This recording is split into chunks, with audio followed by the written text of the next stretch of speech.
Level residential training teaching at right লেভেলৰ ওপৰত যি লখিমপুৰ আৰু ধেমাজি জিলাৰ 47 গৰাকী প্ৰশিক্ষাৰ্থীয়ে মই কেমেৰা পাৰ্চনক আগলৈ আহিবলৈ অনুৰোধ জনাইছো।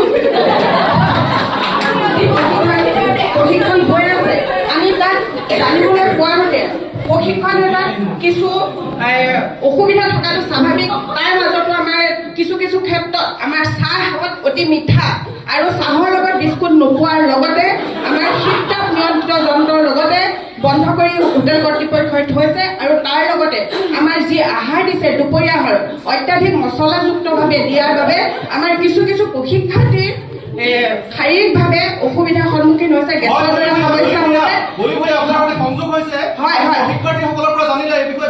হয় মই পোনে যাবলৈ বিচাৰিছো। আমাৰ শিক্ষক প্ৰশিক্ষাৰ্থী আমাৰ শ্ৰদ্ধা অৰূপ পূজাৰী ছাৰ আছে। আমি পোনে শ্ৰদ্ধা অৰূপ পূজাৰী ছাৰৰ পৰা জানিব বিচাৰিম আপুনি ইয়াৰ খাদ্য কেনেকুৱা পাইছিলে? খাদ্যৰ বিষয়ে ক'বলৈ গ'লে আমি অসমীয়া মানুহ আমাৰ খাদ্যাভ্যাসটো আমি খুব কম মছলাযুক্ত খাদ্যৰে খাওঁ। গতিকে সেইখিনি খাই অন্যসকলৰ লগতে আমাৰো অকণমান পেটৰ অসুবিধা হৈছে। সেইটো হয় আৰু বাকী আমি আমাৰ প্ৰশিক্ষণ যি দিছে খুব ভাল পাইছোঁ। ধন্যবাদ।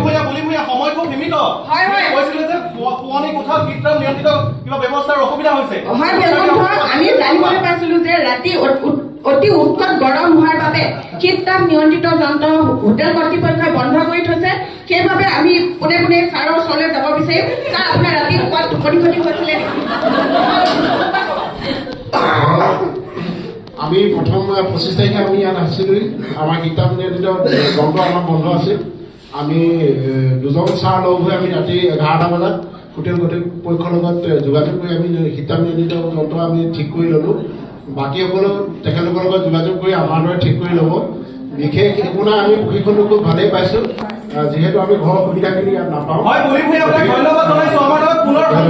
মাধৱজ্যোতি বৰা আমাৰ প্ৰশিক্ষণৰ যিখিনি থাকি গৈছে বাকী অংশ